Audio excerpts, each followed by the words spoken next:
Magandang umaga po sa ating lahat. Narito ang latest weather update ngayong araw ng Martes, July 30, 2024. Unahin po muna natin yung ating latest satellite image.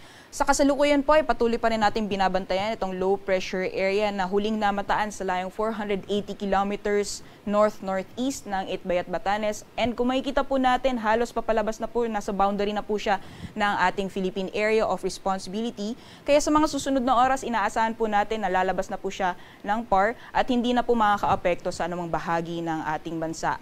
Mababa din po yung tsansa na ito ay magiging isang ganap na bagyo, kaya mahina po yung magiging paghatak niya sa hanging habagat sa mga susunod na araw. Samantalang kung makikita po natin, patuloy pa rin ang epekto ng southwest monsoon o hanging habagat, lalong-lalo na dito sa may kanlurang bahagi ng Luzon. Kaya asahan pa rin po natin na magpapatuloy pa rin yung makulimlim na panahon na may kasamang kalat-kalat mga pugulan, lalong-lalo na po sa areas ng Ilocos Region at Zambales. Samantalang sa nalalabing bahagi po ng ating bansa, kung makikita po natin, wala po tayong namamataan na makakapal na kaulapan na posibleng magdulot na buong araw ng mga pag-ulan sa nalalabing bahagi po ng ating kapuluan. Kaya asahan po natin ngayong araw ang mainit na panahon, lalong-lalo na pagdating ng tanghali at may mga tsansa naman na mga isolated rain showers or thunderstorms o mga biglaang pagbuhos ng ulan pagdating naman sa hapon o sa gabi. Samantalang sa mga susunod na araw, liban po dito sa binabantayan natin na low pressure area, ay wala na po tayong ibang binabantayan na low pressure area o bagyo sa loob at labas ng ating Philippine Area of Responsibility.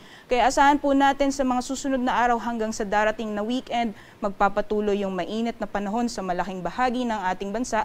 Lima na lamang po yung mga tsansa ng mga panandalian o mga biglaang buhos ng ulan. Gaya po ng nasabi natin, sa magiging lagay ng panahon dito sa Luzon, patuloy pa rin yung epekto ng southwest monsoon sa may kanlurang bahagi ng Luzon. Asahan po natin ang maulan na panahon sa Ilocos Region, pati na rin sa Zambales. Samantalang sa nalalabing bahagi naman po ng Luzon, mainit po pagdating ng tanghali, pero pagdating naman po sa hapon o sa gabi, may mga chance na makakaranas po tayo ng mga isolated thunderstorms. Although yung areas po dito sa may western section ng Luzon, dyan po sa ilang bahagi ng Cordillera, sa Central Luzon, sa western section po ng Calabar Zone, dyan sa Cavite, Batangas, pati na rin sa may area ng Rizal, at dito sa Occidental Mindoro, kahit ngayong umaga, posible pa rin yung mga biglaang buhos ng ulan, pero pagdating ng puntang hali, magiging mainit yung panahon at may mga chance ulit ng mga pag-ulan pagdating naman sa hapon o sa gabi. So monitoring lamang po tayo ng mga thunderstorm advisory na nilalabas po ng ating Pag-asa Regional Services Division. Sa agwat naman po ng temperatura ngayong araw sa mga piling syudad dito sa Luzon, for Lawag, pati na rin sa Tuguegarao, Legazpi at dito po sa Metro Manila, maximum temperatures po natin naaabot ng 32 degrees Celsius, para naman sa Baguio nasa 17 to 22 degrees Celsius at 24 to 31 degrees Celsius naman para sa Tagaytay. Sa nalalabing bahagi naman po ng ating bansa, sa magiging lagay ng panahon ngayong araw, gaya po ng nakita natin sa satellite image kanina, wala po tayong namamataan na mga kapal na kaulapan na posibleng magdulot ng buong araw na mga pag-ulan. Kaya patuloy pa rin po yung mainit na panahon, lalong-lalo na pagdating ng tanghali, at may mga tsansa naman ng mga isolated thunderstorms pagdating naman sa hapon o sa gabi. Para naman po sa agwat ng temperatura para sa mga piling syudad ng Palawan, Visayas at Mindanao, para sa Calayan Islands at Puerto Princesa, maximum temperatures po natin naabot ng 32 degrees Celsius.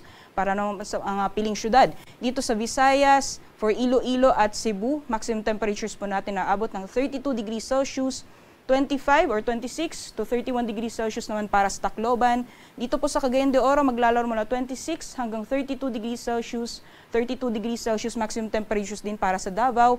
At para naman sa Zamboanga, agwat ng temperatura ay maglalaro mula 25 to 33 degrees Celsius. Para naman po sa kalagayan ng ating karagatan, wala po tayong gale warning sa ngayon, banayad hanggang sa katamtaman ng mga pag-alon ang mararanasan sa ating mga karagatan, kaya malaya pong makakapalaot yung ating mga kababayan na may mga maliit na sakyang pandagat. Ngayong umaga, si Haring Araw ay sisikat ng 5:39 a.m. at lulubog mamayang 6:26 p.m. Para sa karagdagang impormasyon, bisitahin lamang po ang aming social media accounts at ang aming website pag-asa.ust.gov.ph. Yan naman po latest mula dito sa Pag-asa Weather Forecasting Center. Ako po si Ria Torres. Magandang umaga po sa ating lahat.